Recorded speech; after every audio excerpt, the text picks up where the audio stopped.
Slot A podcast, like that kind of stupid thing. I don't know. Hello, friends. Welcome to the Memory Slot A podcast, where we talk about games news, and all types of things like that. My name is Chris, and I'm here with Mark with the C. Hello. Mark with the K. How we doing? And Robert. What's up, people? Yeah. So, nice to be heard this evening. Yeah, a lot of stuff going on this week. First thing kind of took us all by surprise yesterday. At least it took me by surprise. Xbox Live is heading to mobile, PC, iOS, and Switch. What? What's that? That's what? The Switch one was the weird one for me. I agree. Yeah. They did the Xbox and PC stuff before, or I guess over the past year or two. But the Switch, I'm like, they're crossing enemy lines. It's like, are they mashing the two platforms together? How does that work? Because Nintendo has its own infrastructure, even though it sucks. But it's just sort of like you're introducing the Xbox infrastructure on top of that.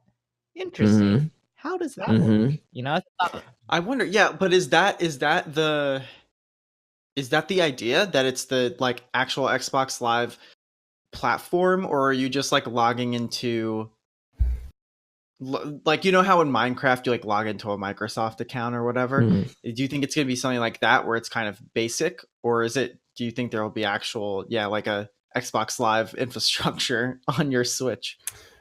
I don't know. It seems like it really just seems like it's gonna be an app sort of deal, right? Where like on an app basis, per app basis is what you mean? Yeah, like okay, download the Xbox Live app, and then it'll connect your game history from your Xbox and your friends list and all that stuff.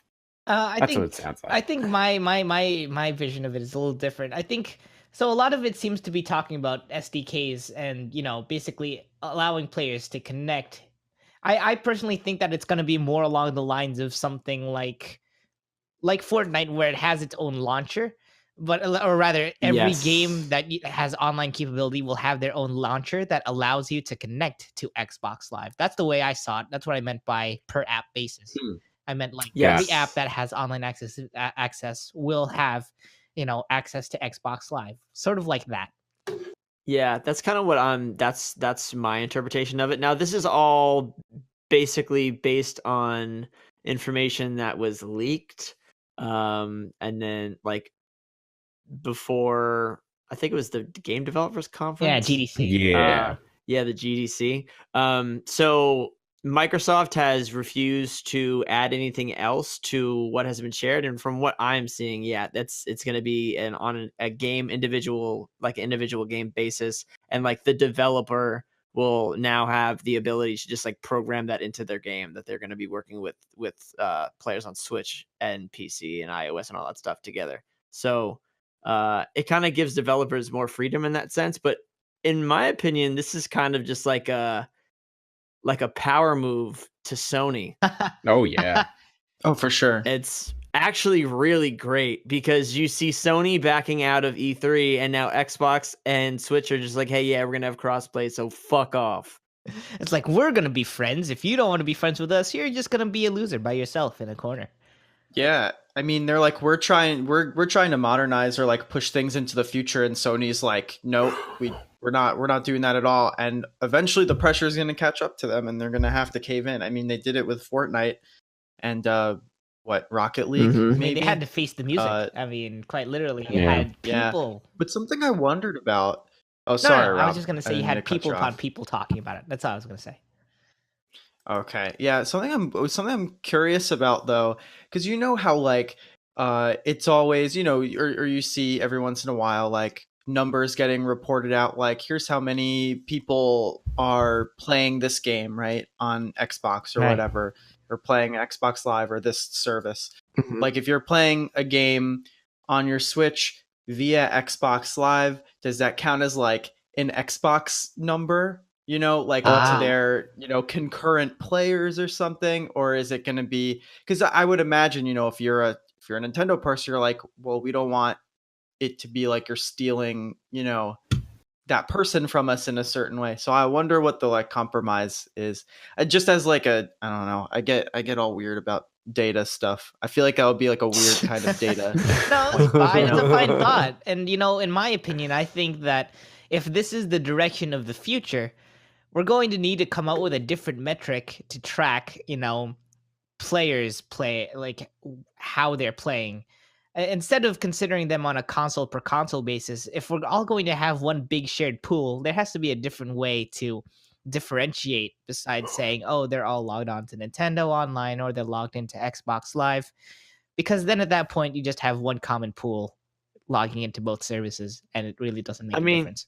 You don't think they definitely could do that. They like just within the system, it can send like a ping, like it's just like, hey, yeah, this player's in the same whatever, like whatever universe is up there in the internet world, but at the same time send a ping like, yeah, they're also playing on the Switch.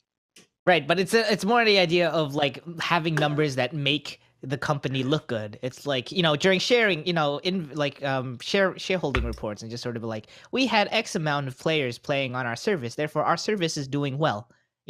As a sort of doing well metric, it's kind of hard to gauge when you have so many players sharing different, sharing services on different platforms at that point. That's, I think, the whole Sony problem. Like Sony is basically like, we want to look as good as possible, and we want to make everyone else look as bad as possible, which is why they're not budging. Very archaic, very conservative. Yeah. It's kind of I feel like it's going to really fuck them up though when the new consoles come out. And if they do not jump on board with this at that point, Xbox is winning next generation. Yeah. Oh, absolutely. Like 1,000%. Sony, this is a power move. And if you don't respond in the way that you need to respond, which is like, okay, sure, like fine, I'll jump on that bandwagon. We want all our friends, like all our players to be able to play with whoever they want. If they don't jump on that, they're fucked. They're screwed. Like, sorry, you're going to be writing yourself a giant negative check and turn it into media. No, listen, Days Gone is going to save them. Just kidding. That doesn't look very good. It's kind of funny when you think about it. It's just like a reversal of what we saw when the PS4 and Xbox One was coming out, where the Xbox One was like, yeah, no, we're not going to let you guys share games. And the PS4 was like, let's show all the ways we can share video games simply by giving a disc to someone else. You guys remember that?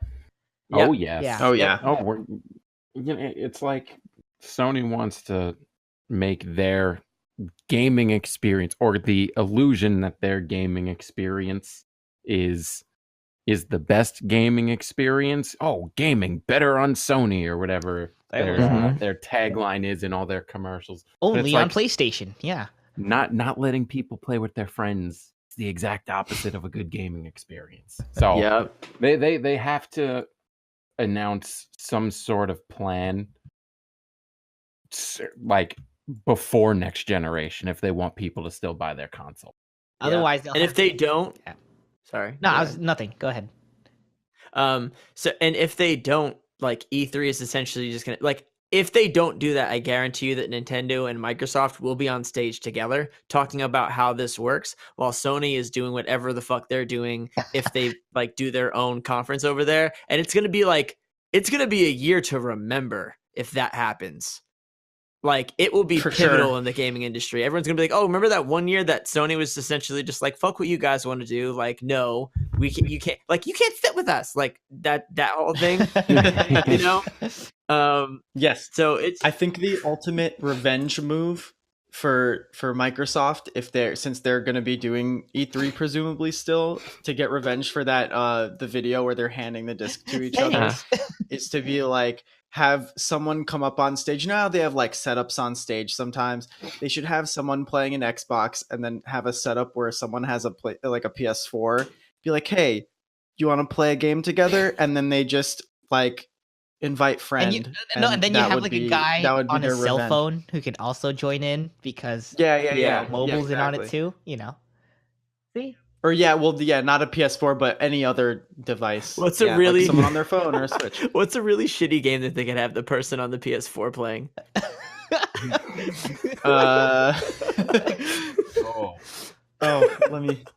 I mean, Fallout 76. Fallout- Fallout 76. Got it in one. Yeah. but you could play that trash on any system, but at least you could play with all your friends on the other ones. Yeah. You get to live in the PS4 solitude. That's hilarious. Sorry, I was talking to. Oh gosh. Yeesh. No, I don't know. Are you gonna keep on the subject? I just wanted to jump in before you change subjects. Keep I'm it not going. changing Keep it subjects. going. Okay. The only thing I was gonna add, or at least to this, is just the fact that it's interesting. Like back to the original topic about Xbox Live heading to Switch, is that it's interesting that Xbox Live is going on to Switch, because I think that the Nintendo online interface in general has a lot lacking, namely voice chat. And I think Xbox Live coming to it is definitely a boon for Nintendo's online offerings, if you ask me. Yeah, they're gonna have to really bolster that shit. They're gonna need to like really invest some money into making that user friendly and actually usable in the first place. Because Nintendo doesn't know how to You do have it. to wonder if maybe Nintendo is gonna, just get Xbox and Microsoft's help to make their their online service. They because, should. I mean, at this point, they might as well, do it. Yeah. I mean, that would probably come with a price increase, because I mean, you think about it, you can get some good value out of your Switch Online plan, especially if you're doing the family plan. But like, it sucks. It sucks. I mean, there's no sucks. way around it. Yeah. I agree. But would Microsoft be willing to do that? Would Microsoft be like, yeah, sure, we'll make your shit better for you. You're not a competitor or anything. You know what I mean? But the thing is, they kind of will are they be inclined to do it? Nintendo, I mean, they are. Doesn't consider them as competitors because they kind of live in their own world. It's not like they're actively fighting. That's true. I could see that. But it's interesting. Like, think about this.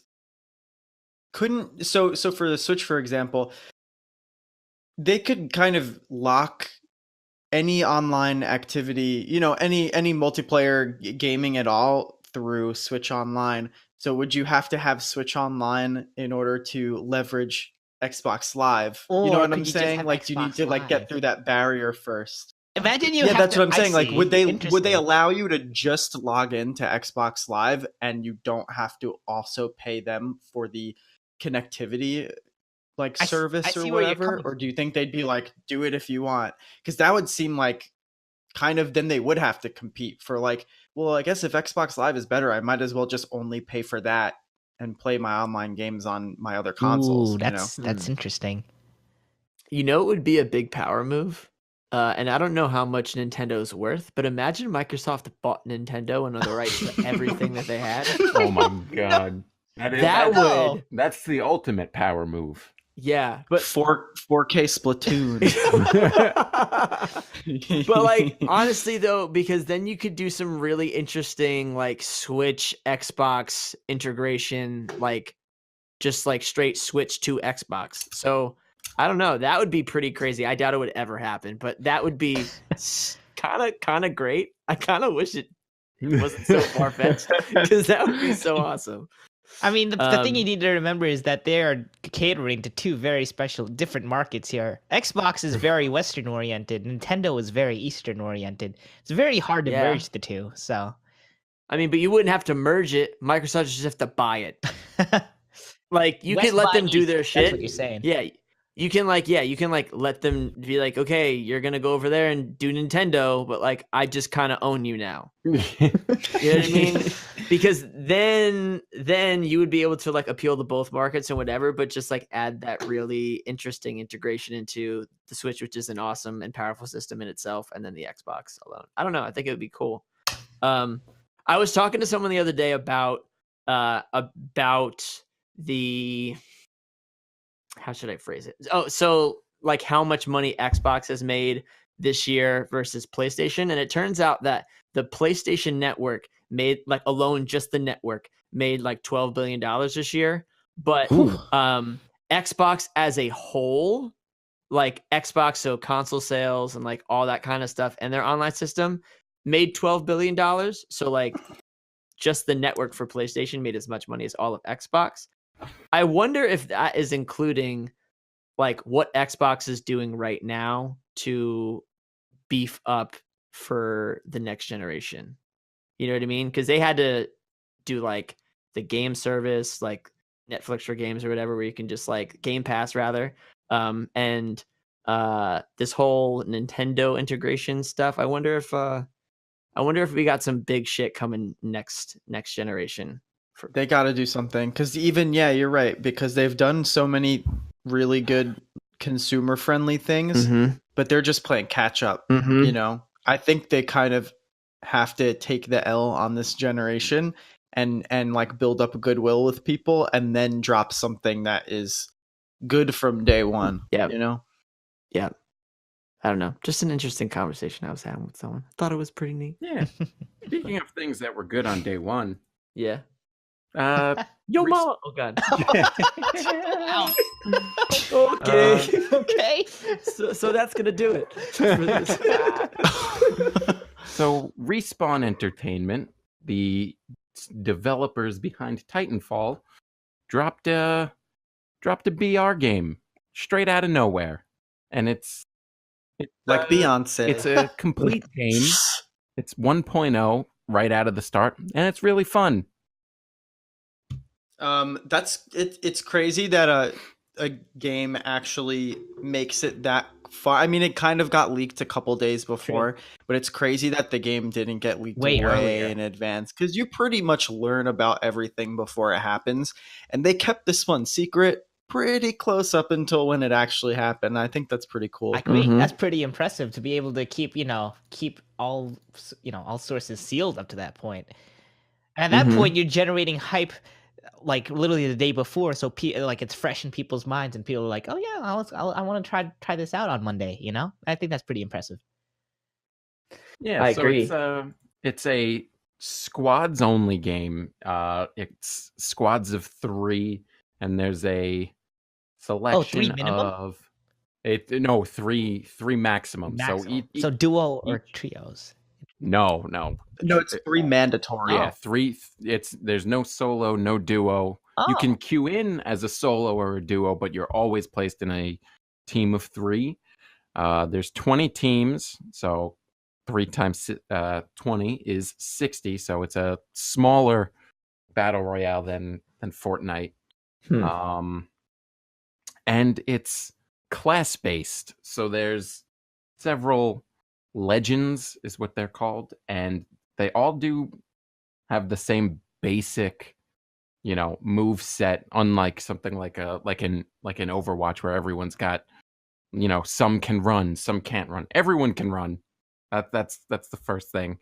And they all get a super ability and like a class ability. Like for instance, there's a character called the Wraith, and she's got like a phase walk sort of thing, like from Borderlands, and and she's got like a Symmetra portal sort of thing. But I jumped into it on Monday night, and the game looks good.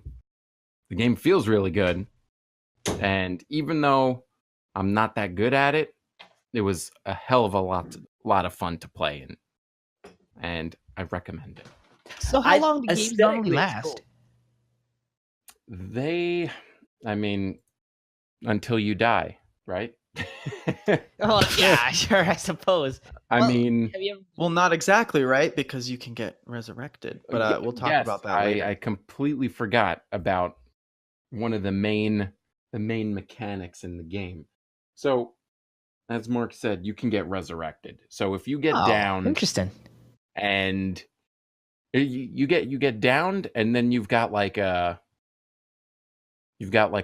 health bar, and then that'll drain out. But after that, there's 90 seconds where your teammate could come over, pick up a drop that came from your body, and then bring it to a respawn zone. There are respawn once zones? you Oh. Yeah, so once you pick up the item off of the dead player, that time limit goes away, so you can carry it literally the entire game if you wanted. But there's like a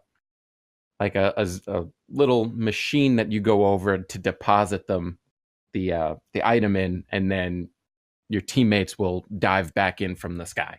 Oh, Damn, that's impressive. Which pretty is cool. interesting. And when you drop in with nothing, so you can Oh my god, you can To kind of scavenge see again. that if you're getting dropped back in at the end of the game, You're there's really SOL. there's really no point for you to be dropped back in. Wait, so I have a question. Can you hold? So you say you got to pick up one of these things from your dead teammates, right? A thing. It's like a thing that goes in your Yeah, inventory. Can you carry more than one? Can you carry both of your Yes, teammates? you can carry both of your teammates. Wow. pick They're up. banners. Yeah, Oh, that's But, super interesting. That's a nice it mechanic. it is, and it actually works pretty good. I've found so far. nice. So I have another question. Have any of you guys played Titanfall by any chance? Barely, but I've played some. Because I read, Yeah, I same. noticed a lot of people. I deserve shame for this. I own Titanfall 2, but it's still in the shrink wrap. Terrible person. Oh Oops. gosh. The reason I brought that up, well, besides the fact that it's the same developer, obviously, and it's set in the same universe, I think I saw a lot of comments on the internet complaining about, oh, it's from Titanfall, but it doesn't feel the same. Can you speak for that, Mark?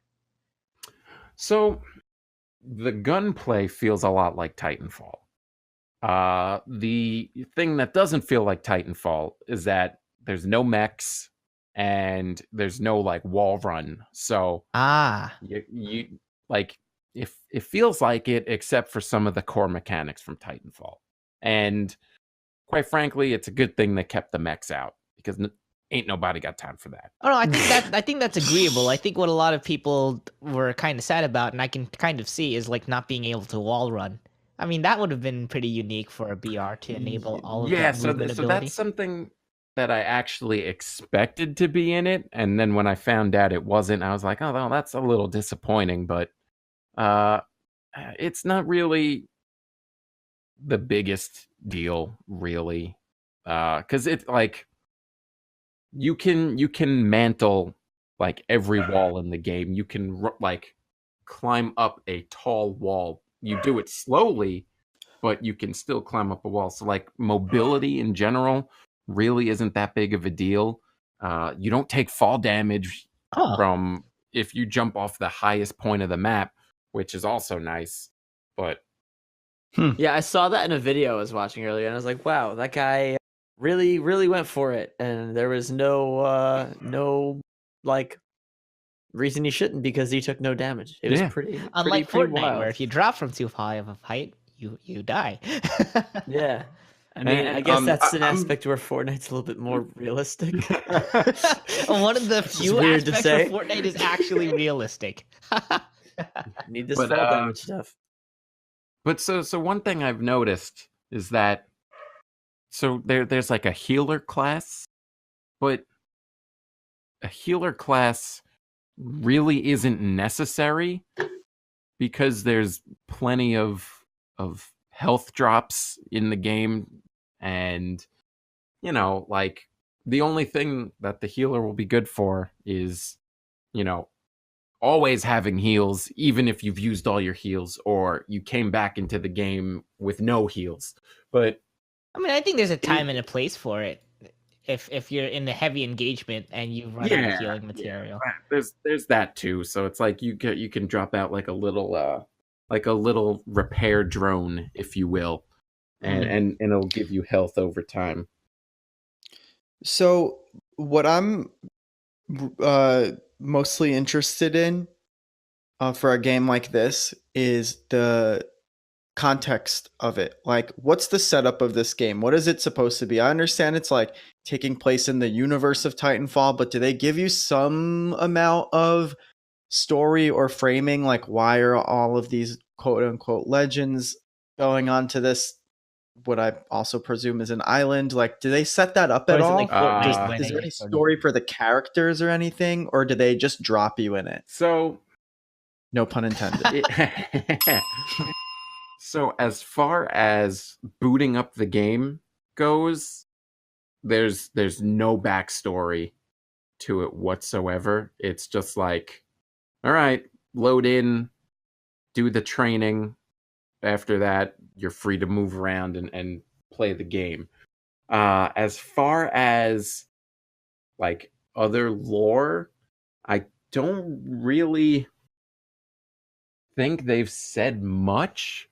I mean, I watched only like 2 minutes of the reveal on Monday, and then I was just like, well, I'm just going to play this later, so I'm not going to finish watching this. But as far as I know, I mean, I'm not deeply entrenched in the Titanfall universe, so even if there was like a, you know, a nod to those games on this island, I would never catch it. It's really interesting to me because something I remember from Titanfall, I think it was Titanfall 1 and 2. It was at least it was one of them. Did the thing with the multiplayer where they tried to make the multiplayer have a little bit more of a narrative to it, where they're like, yeah, there's some sort of story going on so that there's a little bit of context. So I would imagine they would do something like that too for an all multiplayer game. That's a little bit of a bummer to me because if they're trying to do something, and like what I've seen has reminded me a little bit of the style of Overwatch where there's characters that are supposed to have their own personality and stuff. Uh where, you know, they're named and you choose, you know, you have to, you know, select one, like you can have a main or whatever, but to not provide any context to it, any of it, it's like, why should I really care? But they Right. give personality, because they have voice lines and they talk. Yeah, so like that's the There's a thing. difference.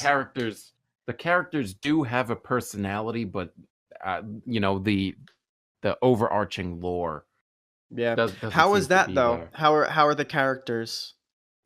In terms of their personalities, or Yeah, like are they good characters? Do they look good? Do they have like the, you know, because I think like the big reference point is Overwatch. All of those characters are very strong. They all have like, they're very unique, and they you know, they're, some of them are lovable. They're all kind of memorable in a certain There's way. something about them that Are sticks these out, similar? And furthermore, Yeah, the sellability of the game depends on how the characters you can skin look. So do they look skinnable? Yeah. not only do they look skinnable, there's also probably like 30 skins per character. Wow, already? Whoa. Yeah. What? So Wow. and it's interesting because the whole like character customization option, it's basically the same thing that Overwatch has. You've got different tiers of skins. You've got orange, purple, blue. You've got voice lines of the same rarities. You've got they're called finishers, but I think those are just like, you know, post game. It's like, basically your victory pose. Yeah, your victory pose. And there's, you know, there's loot boxes like Overwatch has, where it's like you get one every level up, and you open it up and 3 things come out, and it's all cosmetics. There's weapon skins, and I mean, some of the characters do look cool. There's one called the Bloodhound. He's like a hunter. He's covered head to toe. There's a robot. Bastard. Yes, I've seen the robot. The robot, I didn't play any of the robot, but he looks pretty cool. I mean, some of this, and then you got your boring like assault character, right? Who's your, like, the way we used to refer to Soldier 76, you know, The Call like, of Duty oh, character. that's the Call of Duty character. Like, I'm not gonna play the Call of Duty character, but you know, all of them are different from each other, so that's nice. Another thing, so about this game, it's free to play, right? So I'm also a little concerned, like how How are they choosing to steal money out of our wallets? And do you think it's fair so far? Are they overpricing stuff? I know we talked last week about the hilarity of Anthem charging like $20 for skins, which is just stupid as hell. Like, did they seem to be treating this okay, or does it seem like They Uh, said a what 30 grab? skins, right? They have to be somewhat so there's a reasonable lot of price. skins, and it's got a shop very much like Fortnite has. It's got multiple currencies that let you. Do you get all the characters, or do you have to buy characters? Oh, that's kind So- of like So there's 6 characters already unlocked, and then there's 2 that you have to unlock with currency that you can earn from just playing the game. Oh, that's good. At Right. least. It's like, I think 10,000 of the free currency to unlock the characters. Not sure what the dollar currency is to unlock those, because I didn't really. Well, the real I didn't really question look. is, can you rack up that many points without spending an eternity to get to 10,000? It's about the currency gain rate that you can get in-game. Probably not, from what I can tell so far. Nice. Yeah. That's a bummer. Yeah, Eh. I agree. But I will say I haven't played it, but I've looked through a lot of the gameplay, and I feel like it does take a lot of stuff from Borderlands, actually. Yeah, so that's one of the first things I felt. It looks kind of Borderlandsian. Yeah, and like even some of the chests that you have to unlock, like open up to find loot in, because that's what you do with chests in battle royale games. But like it looks just like a Borderland crate, and then it opens up, and then there's like an angled platform on like a 45-degree angle that is just holding 3 pieces of loot, which is exactly what it looks like in Borderlands 2. So exactly like it. yeah, exactly. So it's kind of cool. I see they took a lot of influences from all over the place, but it seems pretty neat. I just downloaded on my PS4, so I'll be playing on my lonesome. Hey, I'll join you at some point, but At some I have point. to finish Kingdom Hearts course. first. Yeah. Just take all Okay. the people that quit Fortnite. There must be a plenty of them now that they have all absconded. Yeah. That's good that you bring this up. Mark, Yes. Preliminary thoughts. Is this something that you think has the impact to be a rival to a Fortnite? Because at this point, I think there's no competition. But do you think if there's going to be a game, like, would it be this one? I think out of all the BR games that have come and gone, this is, I would even say, is the most polished. It's the one. It's way more polished than even Fortnite. I Even would more say. than more than Blackout. Well, hey, Fortnite's still in I was early just saying access. the All right, same thing. give it a break.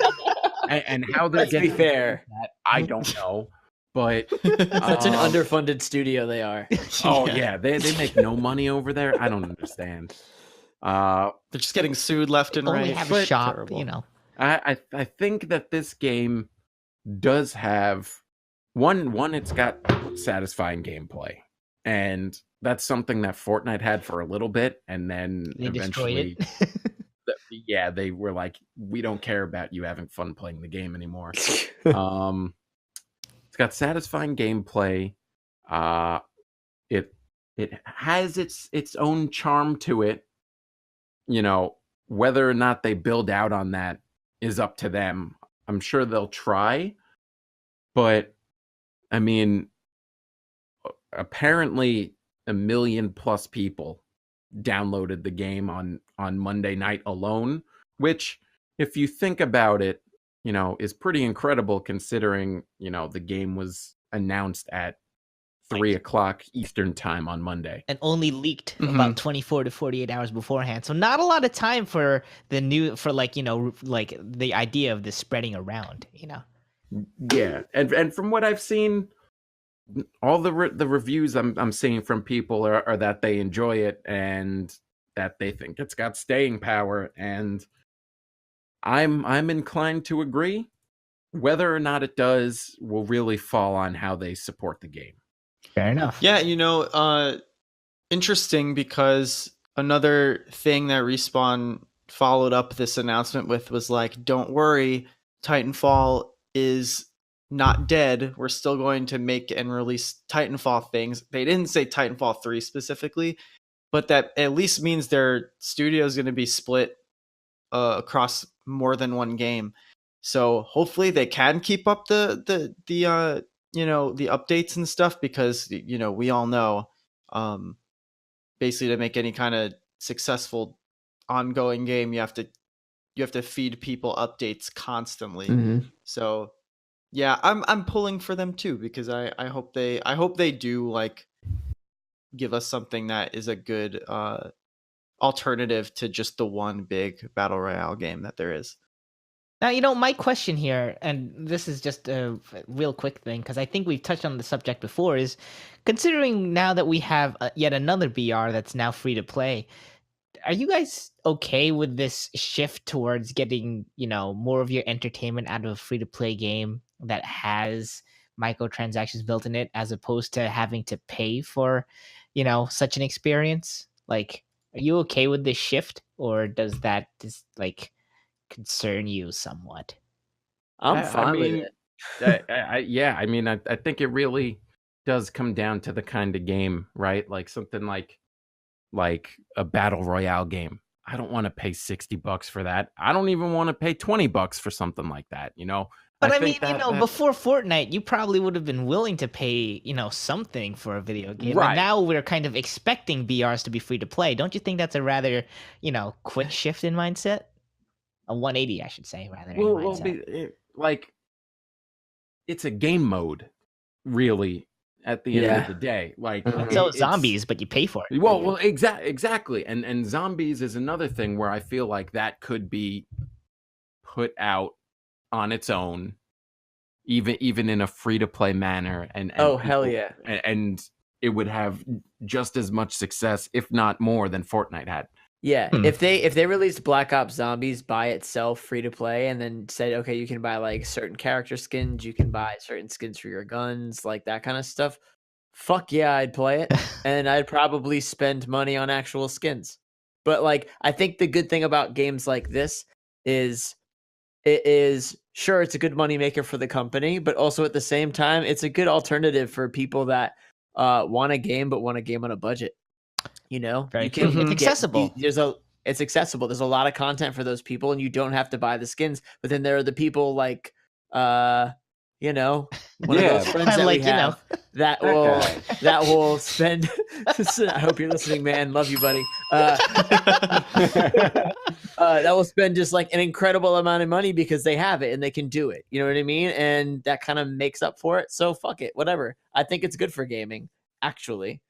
Not like every game should be free to play, but having free to play options, 100%. I agree with that. Yep, I think I agree with that for any competitive multiplayer game. Yeah, can survive that way and be probably better for more people that way. But then to anything else, I don't really know if I'd be on board. Like the only other game I could think of that's free to play but not particularly competitive multiplayer is like Warframe, and that game's really cool, but it is so like complex and difficult to make new Warframe, so basically kind of changing all your abilities and stuff without paying money, that it's like, oh, I feel like I'm playing like the not premium version of this because I'm not willing to pay Basically money. a The good neutered thing about version. competitive games is like, the good thing about competitive games is like, because they have to be competitive, they can't make it that like you're an upper class citizen in the competitive game, because everyone would get mad. Mm-hmm. So It balances. there, It has I'm to cool balance. with it. But for anything else, I'm like, it seems maybe not like a good idea. But yeah, agree. No, you bring up good points. It's good for competitive games like this one. Very much agree. word to Big Bird. But we're talking a lot about battle royale games, right? Are we? I don't know if you guys remember this, but back in the summer on E3, I believe, the this Swedish, I think, dice guy got up on stage and was like, "We're making Battlefield, and it's gonna have BR." Guess what? There's still no BR in Battlefield Oh, 5. that's true. You're right. I forgot about that. I think a lot of people forgot about that. I certainly forgot about Yeah. that. And hell EA happened to what it? Crazy. What's happening to their stock? Why is it plummeting? Why is Battlefield 5 not selling enough? Oh, Yeah, I wonder wonder. why. I wonder. Yeah, I don't know. They just haven't released it. It's.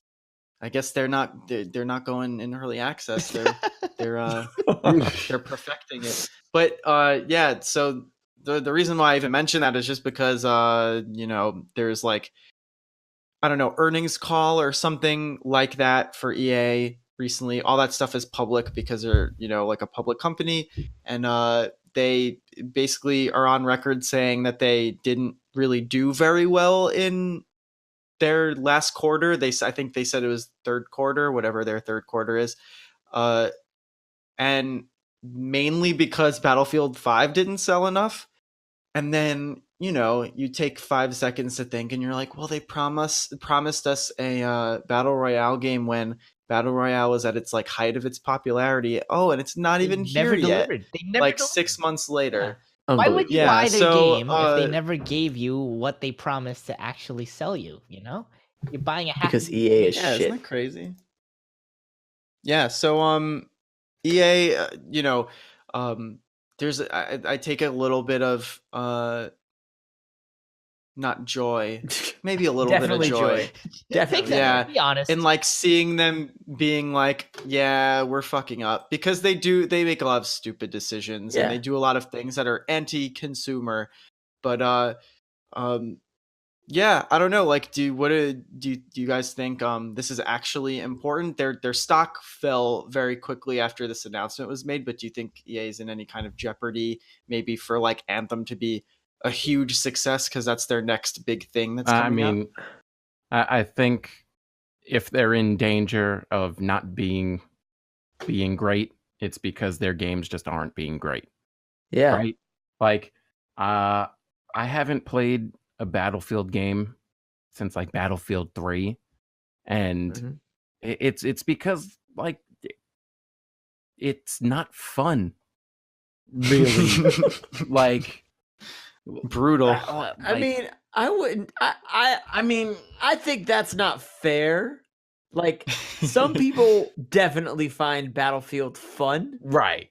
But that doesn't mean that they're making quality moves in terms of, hey, how can we make our customers happy? No, they're like, hey, how can I strip them of their money and then pretend as if I didn't do that so that I can do it again with the next game? And now they're just like, wow, how did this happen? No one said that this would happen. If you just type EA into fucking YouTube and see what pops up.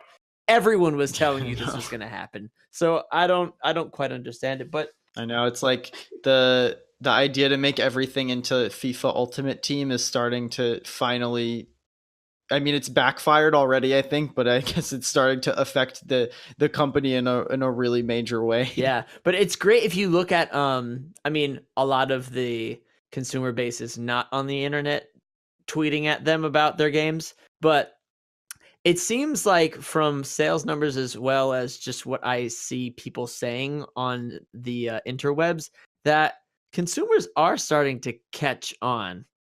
Like, they're starting to be more informed, I think. Yeah, I think so too. I think it was because of Star Wars. that made such a huge that like really that shook their platform. All of this off. Yeah. But yeah, so we're looking at a PC Gamer article that says by Tuesday, which is yesterday as of when we're recording this, the EA stock declined by 18%, which is wild. That's a big number. Huge. So in addition to customers losing faith, it seems like the investors well, are I mean, losing if faith they too. go out and say they did not perform as expected, of course people are going to lose confidence in them. Although 18% is certainly a big gap. I expect there to be that sort of a dip after that kind of shareholders, report call. Now, do you think this would have been as big of a deal if there wasn't also all of the Anthem controversy swirling around of like how that game's gonna go? I mean, that certainly doesn't help. Yeah, like it's not just like this one isolated thing. It's like a very it's like a trail of breadcrumbs, and at the end it's just like, Yeah. hey, we're shitty, you know? Like mean, once you get to the end of the trail. Yeah, you know? they have a proven track record, right? Like first you go back to the Battlefront 2 fiasco, right?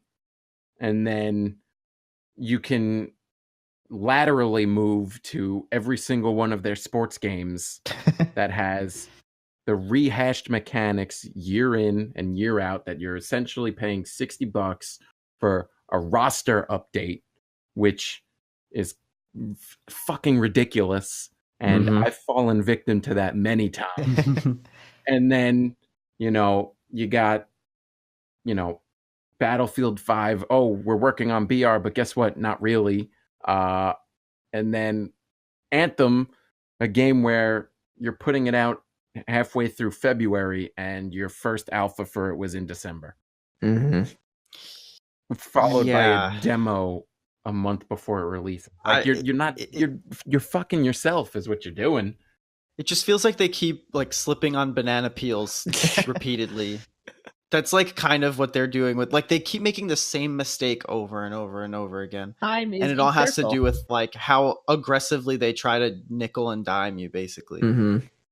The thing is they're never really gonna learn. Yeah, I think right? As long as their games keep selling, what do they care, right? Yeah, I do think though that there's gotta be such a huge they're like really holding on to the hope that Anthem is, the next huge thing. I think if this falls flat, they're going to be in like panic mode. That or they're just going to have to open because what else do they even have? Rethink their entire, how they do things, really, as they should. Yeah. Then again, I guess so if I'm not mistaken, EA owns Respawn now though, so I guess if Apex Legends does well, that'll be good for them. I'm sure they're happy about that being pretty successful off the bat. So, you know what? Never mind. I was going to go somewhere, but I'm not. You can go somewhere. You can go anywhere. Yeah, bring us there. Take us there. Let me take I realized that maybe. Nah. It's not worth it. That's gonna be a no for me. It's gonna be a no for me, dog. No for me, dog. Yeah, but so I'm on EA Panic Watch. I don't think they're going to nosedive. Mostly just to laugh at. I don't think they're gonna nosedive. I think they're gonna drop, but then they'll stabilize. I think what they're having right now is basically a rebalancing of their value.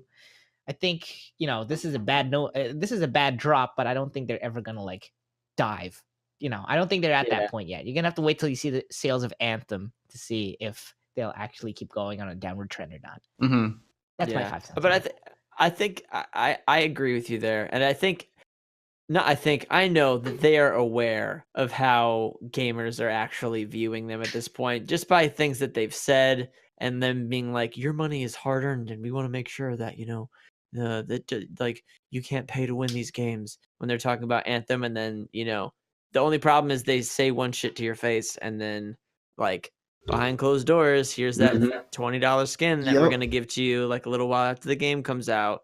But I think they can only do that for so long, and the fact that Battlefield 5 isn't really selling like they thought it would is that I think that's the first message. And if Anthem does that well, does that poorly, maybe we'll see a change in EA, or maybe they just try to do something else to fuck us out for money. We'll see. Probably the latter. Probably. Yeah, probably. Definitely the latter. But they will use one of those shiny $20 skins to be like, hey, look, it's shiny now. And here it is. It's no longer the same thing it was before. We'll see. Talking about EA, though, it's really sad to see where they've come, because some of my favorite games back as a kid, like when I was younger, were from EA. And I kind of wanted to open up the floor to you guys and talk about some of your favorite multiplayer games from the younger years, from the vault. Do any big ones come to mind? Ooh, I'll Halo tell you 2. Oh, there you go. That's Mark. Say that again. I missed it. I couldn't hear it. What? Halo 2. Halo. But yeah, by that far. makes sense. I think I would say my favorite was 007 Nightfire. I've And- never played that What game. platform What was is that? That was on PS2 and GameCube. It Mhm. was not online multiplayer, but I used to play the local multiplayer with my brother and my sister all the time, and that shit was wild. It was so much fun. What was the other? I'm looking at it right now. I'm seeing like the GameCube cover, and I do remember that case. There was another game that came out on PS2 that was a 007 game. Was it Agent Under Fire Or or Everything or Nothing? Everything or Nothing. Everything or Nothing was Everything or Nothing was a fun game, but the multiplayer didn't hold a candle to Nightfire. No, like are they successor? Is one of them a successor to the other one? Like I don't know which one came out first. So Everything or Nothing came out at least a year after Nightfire did. They still follow the Pierce Brosnan voiced James Bond. But Everything or Nothing was a third-person game, and Nightfire was a first-person game. Gotcha. But that's part of the reason why I like Nightfire more, is because it was first-person. I feel like it was probably one of my first experiences with a first-person shooter, honestly. I remember being particularly fond of pre Call of Duty 4 Call of Duty games. I liked Call of Duty 4, but everyone likes it. Yeah. But I liked Call of Duty 2, Big Red 1. Oh, yes, that was a great game. Yeah, I really liked that one. That was a great game.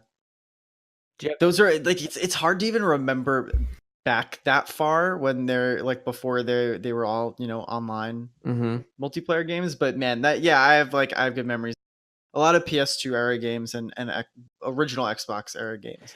For sure. Do you ever, like, back in the day, it was kind of commonplace to sit down with a buddy and like go through a co-op campaign together. And I feel like the art of that has died. Oh yeah, Absolutely. There haven't been many co-op games, like actual, you know, like couch co-op games. co-op.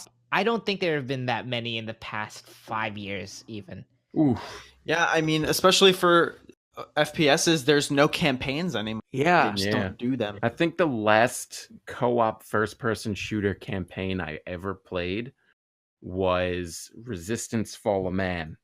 Oh, way back. Throwback. I never played those games. I never had a PS3. Now that I bring those up, fucking why haven't those been remastered? That's what I don't know.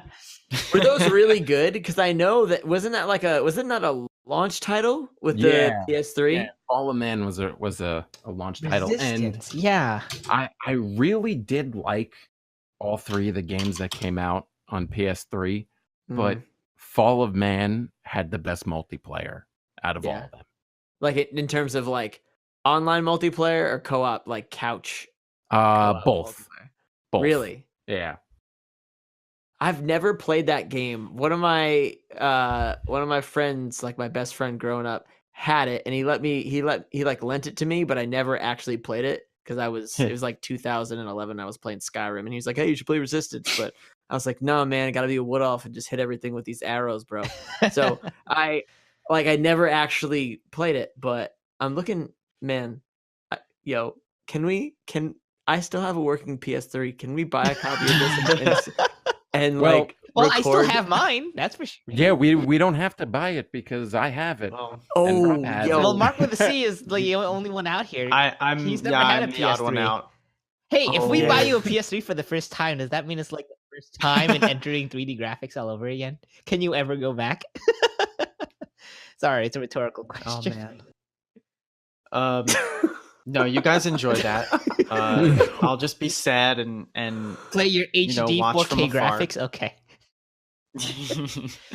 I'll play. You know what? I'll play a game that I could play by myself. I'll play Tony Hawk's Pro Skater 2. Good game. I was gonna bring that up as a multiplayer thing, but I don't know if it counts because what I used to do. Did you guys ever do this with a friend? You like are on the couch. You're like, oh, let me do like one round because those are like 2-minute rounds or whatever, Uh-huh. and then you just like swap back and forth. I used to do Oh, that. yeah, Yeah, I shit. used to do That that all with the Ken fun. all the time. Yeah. Yeah, That was fun time. I miss those days, man. Those games were. I feel like it's way different playing a game like that with someone on the couch compared to playing with them online. You know, there's Mhm. definitely a noticeable difference between, you know, talking to someone on your couch and, you know, watching them enjoy the game and playing with them online and just talking to them over chat, where it doesn't feel as organic, you know? Yeah. Yeah. Oh, you know what was a good one? Sorry, Now go for it. just like popped into my head. Great co-op shooter campaign was Gears of War. You guys remember like be like, take cover me, throw a grenade over the wall or whatever. Like that thing was built for that kind of like to talk, you know, you had to be either on the couch with someone or online, but you have to talk in like almost like a tactical speak Yeah. just because of the way that the cover stuff worked. Mm-hmm. I love that. Mm-hmm. Yeah. You brought it up before, but I feel like I guess like the mecca of couch co-op experiences, at least first person shooter wise, is definitely Halo. Like Yeah. definitely It's Halo. classic. I remember being in my friend's room like when Halo the first one came out and booting up Halo 1, those giant ass Xbox controllers. And meanwhile, I'm like, I don't even know how old I was when Halo 1 came out. What year did that come out? Was it like 2002? Early. Probably like One or two, I no, think. probably like 2000 or something. Yeah. 2001 November. 2001. So like Yeah. I was literally 9 and like putting up that game and walking into the library and just being attacked by all those giant popcorn things. Mm-hmm. The The flood, man. The flood, dude, terrifying. But like I know. I can look over at my friend's face and he was terrified too. And like it's 12 o'clock on like a Sunday and like we're sitting there playing Halo in the dark and like screaming. Dude, Yeah, like and then Halo was also really good at doing really challenging difficulty levels that back then. She's like, "Oh man, you want to try doing this on heroic? Or you want to do legendary? Like then we can turn the skulls on Oh and we my can add all these God. modifiers to the difficulty." And going through the campaign would be like really really fun because you would kind of customize it to be specifically kind of challenging in whatever way you wanted it to be. I thought that was always such a fun little addition they did. yeah, absolutely. And then you know the actual multiplayer was great. Mm-hmm. Yeah, I don't think I ever actually played the the online multi. It was the original Xbox did have online connection. Yeah, it was only for Halo. It started in Halo 2 Yeah. though. Halo 1 didn't have online multiplayer. It just had split screen. With the rockets and the shotguns, always Mm-hmm. rockets and shotguns. Shoddy yeah. snipers on narrows. Yep. That's at Halo 3. Do you guys remember that Oh, man. glitch where you could like get the sword and then like you had to like hit the sword button and like as a banshee was flying away and then you released it and you would just like go flying in the air with Yes. the sword? Super bounce. Yeah. Oh man. Those games are great. Yeah, Halo had like a lot of those like things that you just don't see anymore in games, like button glitches and stuff that like make you do cool unintended stuff. I feel like that's the type of thing nowadays that'll just get patched out right away because it's like gives you an unfair advantage or whatever. Yep. Damn, you're making me nostalgic to go play Halo now. Shit. Don't you miss kinda- when shooters were actually released and you didn't have to worry about patches destroying your gameplay? Unlike a certain other video game that we don't talk about anymore. That's never happened before. What are you saying? What are you saying? Yeah. I also think it's interesting to think about how online multiplayer, for the most part, I feel like has killed like sports couch co-op because those were also that was also really fun. You can still do it today, but I feel like if I spend most of my time playing sports games with friends online and not like on a couch with them. It's like on one hand, it allows you to interact with friends that, you know, live super far away or have moved away, right? Or allows you access to finding new friends online. But on the other hand, it also kind of devalues the whole aspect of, being in a room together and playing games. Like Mm-hmm. not being like, if you said like you're playing Madden or something, right? Like Mm-hmm. there's a different feel to playing Madden online compared to when you're, sitting with a friend or a brother and you're playing it, and then you experience like the total jank that is some of the mechanics. like when it's in offline co-op and you're sitting next to someone and something happens, you guys can't, stop laughing at it, but it happens online, and all of a sudden it's like, how the fuck did that just happen? I can't believe this. Fuck this game. Uninstall. So I feel like it leads to more of a rage factor when you 100%. when you put it online. And you can't use the bullshit excuse, I was lagging. Yeah. No, you're not, bro. It's local. Fuck out of Hey, here. no You just screen suck. peeking. No screen. Oh my Oh, yeah. God, screen peek. Actually the worst. That's the Screen one thing that peeks. you can't cut out from a local co-op game, huh? That's very true. Or like people playing Madden, you have to like choose your play, but the person will like look and see what button you pressed, so they know what you're doing, and then they can choose their play to counter yours. Yeah. You know what? I don't miss it anymore. You were talking such I'm just kidding. positivity until just now. Where'd it go? I'm just kidding. I wasn't that big of a but people used to do that to me in NFL Street all the time, and I was like a hardcore NFL Street fan. So I used to get so tight. I used to run the go long play every time. If you guys played NFL Street, you know. If not, it's okay. I'm sorry. Love that game. So good. But yeah, rip those games. I actually think we should play Resistance Fall of Man at some point. I'm with Metafall. it because it's been a long time, and I love that. Sweet, I'm with it. Let's do it. Damn. That would be All interesting. right. You guys have fun. Well, Mark's unfortunately, still out. we'd have to do it in person because all the online servers for all the Resistance games Ah. no more. Rip. Wow. Yeah. Doesn't All that good. bring you full circle? right. Now we're all talking about co-op again. Yep. Mm-hmm. That's Cool. a shame. Well, Yeah. that's You it. guys got anything else you want to say? Yeah. If you're one of those guys that you play a sports game and after you do something cool, you press start, go to replay, and make the person rewatch it, I fucking hate you. Wonderful. Also, if you're the person in Destiny who skips the cutscenes for the rest of your group, you're a hero, and I love you.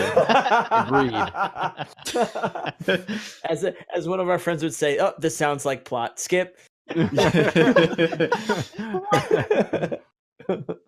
Wait, there's plot in Destiny? And that's going to do it for us this time on the Memory Slot 8 podcast. Right? I don't know. Yeah. Yeah. Now saving. Don't Don't turn off turn the off- power. Power? Question mark?